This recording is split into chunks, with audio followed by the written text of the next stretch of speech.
First part of inflammatory bowel disease. अभी हम part 2 पढ़ेंगे इन्फ्लामेटरी बाउल डिजीज़ का, जिसमें हम बेसिकली क्रोन्स डिजीज़ और अल्सरेटिव कोलाइटिस के बीच का डिफरेंस देखेंगे। तो क्रोन्स डिजीज़ जो है ये एक ट्रांसम्यूरल इन्फ्लामेशन है। Crohn's disease is a transmural inflammation, जबकि जो अल्सरेटिव कोलाइटिस है this is a superficial inflammation. Crohn's disease transmural inflammation है और ulcerative colitis is a superficial inflammation. और इसमें स्किप लीशंस दिखते हैं। क्रोन्स डिजीज़ में स्किप लीशंस दिखता है, मतलब पहले यहाँ पे लीशन है, यहाँ पे लीशन है, यहाँ पे लीशन है, थोड़ा स्किप करके है। और इसमें जो है वो कंटिन्यूअस लीशन होता है, ठीक है, कंटिन्यूअस कॉलोनिक इन्वॉल्वमेंट होता है विच begins in the rectum.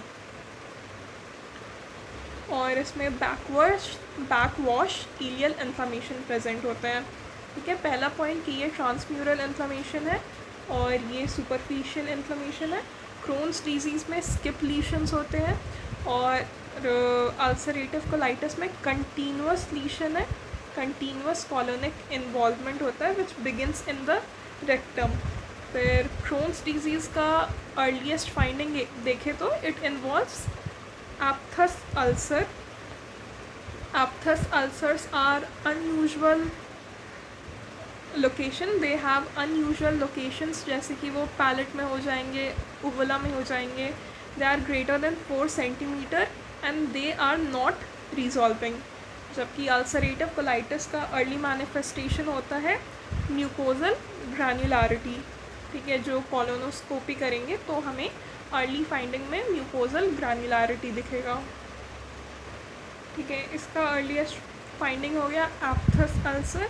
एप्थस ulcer canker shores होते हैं जो कि काफ़ी पेनफुल होते हैं, रिकरिंग अल्सर्स होते हैं जो कि lining of mouth, tongue, lips, cheeks यहाँ पे मिलेंगे, ठीक है। और इसमें म्यूकोजल ग्रैन्युलरिटी मिलता है। अगर हम इसका माइक्रोस्कोपिक फीचर्स देखें तो क्रोन्स डिजीज़ और अल्सरेटिव कोलाइटिस का माइक्रोस्कोपिक फीचर्स कंपेयर करते हैं तो इसका जो इन्फ्लामेशन है वो ट्रांसम्यूरल हो गया and this is limited to the mucosa, that is वो सुपरफिशियल होता है। और क्रोन्स डिजीज़ में ट्रांसम्यूरल इन्फ्लामेशन होता है और इसमें जो इन्फ्लामेशन है that will be limited to the mucosa.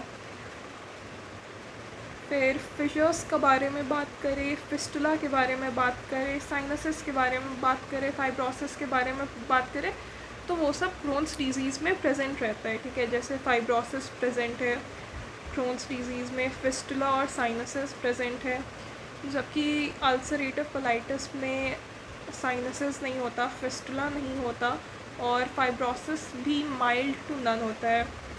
तो क्रोन्स डिजीज़ जो है हमारा उसमें फाइब्रोसिस मार्क्ड होता है और साइनसिस और फिस्टुला भी प्रेजेंट होता है।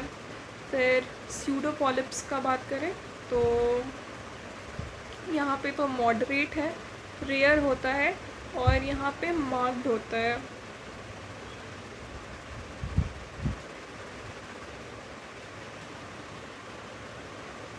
ठीक है, स्यूडोपॉलिप जो होता है वो कहाँ पे मार्क्ड होता है, अल्सरेटिव कोलाइटिस में,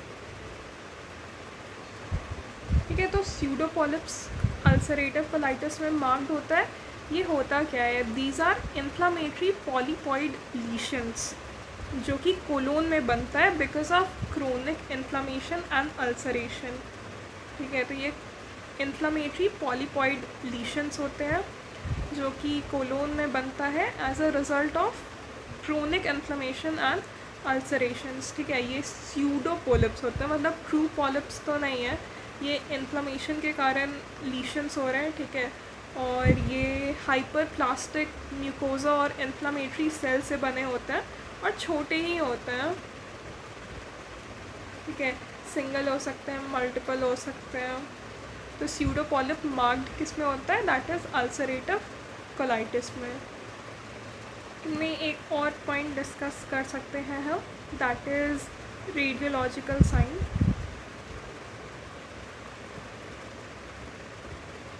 तो जो क्रोन्स डिजीज़ होता है उसमें हॉर्स पाइप अपीयरेंस होता है, hose pipe appearance. Horse pipe appearance एक रेडियोलॉजिकल साइन है, ठीक है। और इसमें हम लेड पाइप डिफॉर्मिटी देखते हैं। लेड पाइप डिफॉर्मिटी भी एक रेडियोलॉजिकल साइन हुआ, लेड पाइप डिफॉर्मिटी,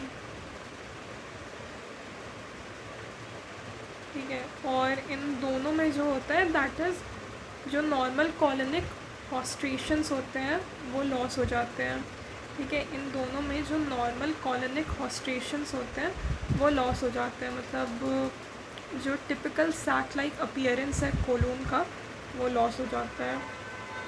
तो इसमें लॉस ऑफ नॉर्मल कॉलोनिक हॉस्ट्रेशंस,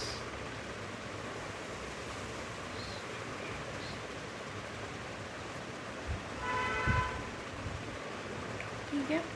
फिर अब अगला पॉइंट हम देखेंगे अल्सर्स के बारे में।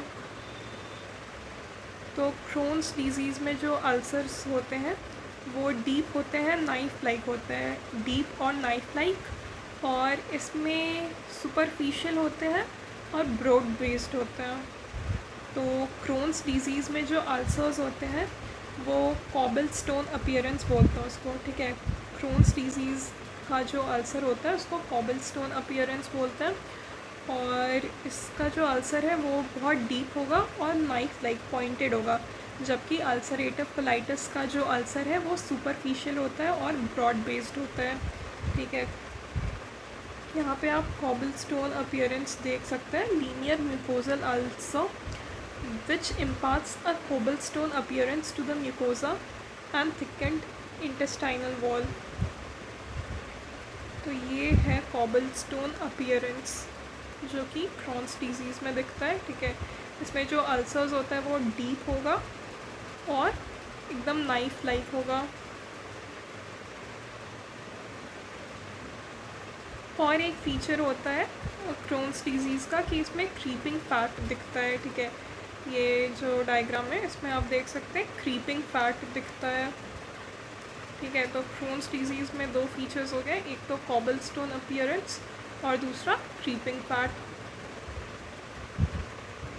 फिर अगला पॉइंट पे आते हैं that is fat and vitamin malabsorption. तो यहाँ पे फैट एंड विटामिन का मैल एब्जॉर्प्शन होता है, जबकि अल्सरेटिव कोलाइटिस में फैट और विटामिन्स का मैल एब्जॉर्प्शन प्रेजेंट नहीं है। स्मोकिंग एग्रावेट्स करता है किसको, ये Crohn's डिजीज़ को स्मोकिंग जो है वो एग्रावेट करेगा, और अल्सरेटिव कोलाइटिस में स्मोकिंग जो है वो उसको प्रोटेक्ट करेगा क्योंकि वो म्यूकोजल सीक्रेशन बढ़ा रहा है। ये अच्छा पॉइंट है, ठीक है। तो जो स्मोकिंग है वो Crohn's डिजीज़ को और बढ़ा देगा, और अल्सरेटिव कोलाइटिस के लिए वो प्रोटेक्टिव है क्योंकि वो सीक्रेशन बढ़ा रहा है। और इन दोनों में एक और फीचर दिखता है that is cryptitis and crypt abscess. Cryptitis and crypt एप्सिस।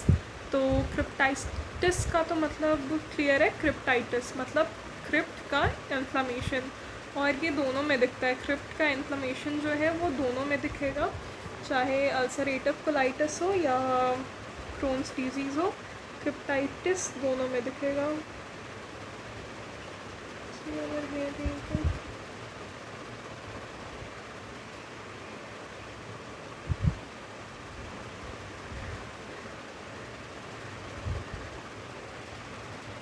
ठीक है, तो क्रिप्टाइटिस तो दोनों में दिखेगा, क्रिप्ट एप्सिस दोनों में दिखेगा। अल्सरेटिव कोलाइटिस में जो क्रिप्ट एप्सिस है वो थोड़ा ज़्यादा ही होता है, उसमें इंटरल्यूकिन 17 ज़्यादा होता है, ठीक है। ये जो है ए, इसमें क्रिप्ट एप्सिस दिख रहा है, ठीक है। ये क्रिप्ट एप्सिस का फ़ोटो हो गया। फिर अगला पॉइंट है ग्रैन्युलोमा। तो Crohn's डिजीज़ में जो ग्रैन्युलोमा होता है वो नॉन नेक्रोटाइजिंग होता है। ग्रैन्युलोमा नॉन नेक्रोटाइजिंग होता है, और इसमें बेसल प्लाज्मा साइटोसिस होता है। तो ग्रैन्युलोमाज प्रेजेंट होता है इसमें, किसमें प्रेजेंट होगा, क्रोन्स डिजीज़ में इसमें एब्सेंट होगा। और कैसा ग्रैन्युलोमा होगा, तो वो दैट इज़ नॉन नेक्रोटाइजिंग, और इसमें प्रेजेंट होता है बेसल प्लाज्मासाइटोसिस।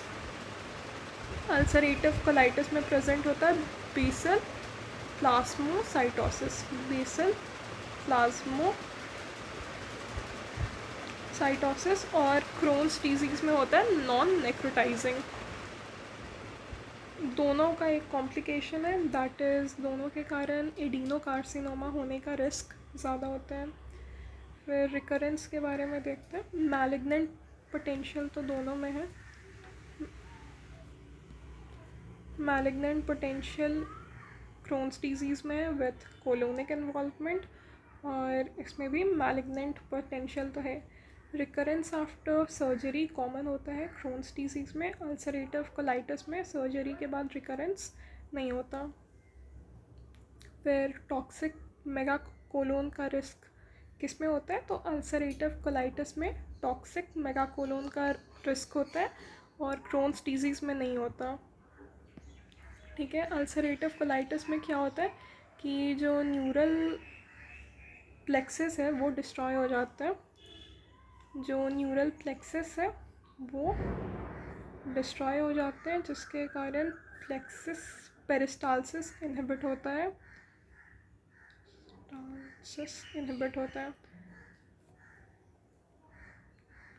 ठीक है। एक बार फिर से सारा फीचर्स देख लेते हैं।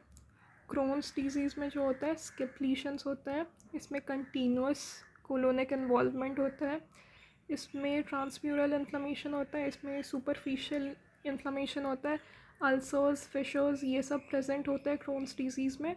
क्रोन्स डिजीज़ का अर्लीस्ट फाइंडिंग होता है एप्थस अल्सर, जिसका अनयूजुअल लोकेशन होता है जैसे कि पैलेट और ओवुला, और इसमें कोलोनोस्कोपी करने में म्यूकोजल ग्रैन्युलैरिटी दिखता है। क्रोन्स डिजीज़ मैक्रोस्कोपिकली देखें तो ये इन्वॉल्व करता है इलियम और कोलोन को, और अल्सरेटिव कोलाइटिस कोलोन को इन्वॉल्व करता है। डिस्ट्रीब्यूशन, इसमें स्किप लीशंस होता है, इसमें कंटिन्यूस लीशंस होता है। स्ट्रक्चर इसमें प्रेजेंट होता है, उसमें रेयर होता है। क्रोन्स डिजीज़ में वॉल का अपीयरेंस थिक होता है, और अल्सरेटिव कोलाइटिस में वॉल का अपीयरेंस नॉर्मली रहता है।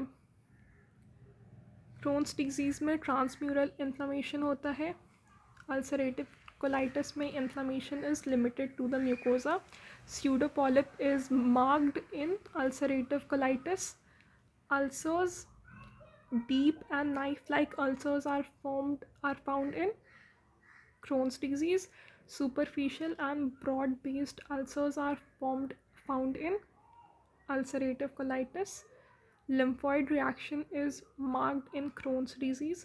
Fibrosis is marked in Crohn's disease. Fibrosis, serositis, and fistulae and sinuses and granulomas, these are present in Crohn's disease. Fibrosis, lymphoid reaction, serositis, granulomas, fistulas, sinuses, these are marked in Crohn's disease. Perianal fistula, yes, it is found in Crohn's disease, not seen in ulcerative colitis. Crohn's disease में fat और vitamin का मैल absorption होता है, ulcerative colitis में नहीं होता। Malignant potential दोनों पे प्रेजेंट है, और अगर ये क्रोन्स डिजीज़ का जो मैलिग्नेंट पोटेंशियल है it also involves the colon. Recurrence after surgery is common in Crohn's disease. Toxic megacolon is seen in ulcerative colitis. Radiological sign में हॉर्स पाइप अपीयरेंस हो गया और लेड पाइप डिफॉर्मिटी हो गया, और इसका दोनों में जो कॉलोनिक हॉस्ट्रेशंस होते हैं वो लॉस हो जाते हैं। ग्रॉस पैथोलॉजी देखते हैं क्रोन्स डिजीज़ का। तो सबसे पहला है स्मॉल इंटेस्टाइनल स्ट्रक्चर। तो जो स्ट्रक्चर होता है वो प्रेजेंट होता है क्रोन्स डिजीज़ में। क्रोन्स डिजीज़ में स्ट्रक्चर्स प्रेजेंट होते हैं। दूसरा पॉइंट हो गया linear mucosal ulcers which impart a cobblestone appearance to the mucosa and thickened intestinal wall. तो क्रोन्स डिजीज़ में जो इंटेस्टाइनल वॉल होते हैं वो थिक हो जाते हैं और जो अल्सर्स होते हैं वो डीप होते हैं, नाइफ लाइक होते हैं, जिसके कारण कॉबल स्टोन अपीयरेंस आता है। तीसरा इज़ परफोरेशन एंड एसोसिएटेड सेरोसाइटिस। तो क्रोन्स डिजीज़ में जो सेरोसाइटिस भी होता है वो भी मार्क्ड होता है और इसमें क्रीपिंग फैट प्रेजेंट होता है क्रोन्स डिजीज़ में। फिर microscopic pathology haphazard crypt organization results from repeated injury and regeneration। repeated injury और regeneration के कारण haphazard crypt organization होता है। और जो ग्रैन्युलोमा है that is non caseating granuloma. Granuloma present होता है, कैसा होता है? Non caseating granuloma. This is a picture of active Crohn's disease with ulcers and purulent exudate। फिर Crohn's disease में ट्रांसम्यूरल इन्वॉल्वमेंट होता है, ठीक है। तो यहाँ पे transmural Crohn's disease with submucosal and serosal granulomas। तो क्या क्या पता चला कि जो Crohn's disease है उसमें इंटेस्टाइन का वॉल थिक हो जाता है, स्ट्रक्चर प्रेजेंट होते हैं, कॉबलस्टोन अपीयरेंस होता है, क्रीपिंग फैट होता है। जो ग्रैन्युलोमास होते हैं दैट इज़ नॉन सिजेटिंग टाइप, ठीक है। और ये ट्रांसम्यूरल इन्फ्लेमेशन होता है इसमें। कमिंग टू अल्सरेटिव कोलाइटिस, तो सबसे पहला फोटो है total colectomy with pancolitis showing active disease. तो इसमें पूरा कोलोन का वो हो गया है, इन्फ्लेमेशन हो गया है। और जो म्यूकोज़ा है that is red granular mucosa in the caecum and soft smooth atrophic mucosa distally. फिर बी में what is present? Sharp demarcation between active ulceration colitis and normal mucosa. तो इस साइड जो है, ठीक है, राइट साइड जो है एक्टिव अल्सरेटिव कोलाइटिस है और इस साइड नॉर्मल म्यूकोज़ा प्रेजेंट है। फिर यहाँ पे इन्फ्लेमेटरी पॉलिप्स दिख रहे हैं, स्यूडो पॉलिप्स मार्क्ड होते हैं किन में? अल्सरेटिव कोलाइटिस में। और D is mucosal bridges can join inflammatory polyps. Mucosal bridges can join inflammatory polyps. अब इसका माइक्रोस्कोपिक फीचर्स में क्रिप्ट एब्सेस दिखेगा, स्यूडोपाइलोरिक मेटाप्लेशिया दिख रहा है, ठीक है। Crypt abscess, pseudopyloric abscess, metaplasia. और the last one shows that इसमें सिर्फ म्यूकोज़ा का इन्वॉल्वमेंट होता है, ठीक है। Ulcerative colitis is limited to the mucosa.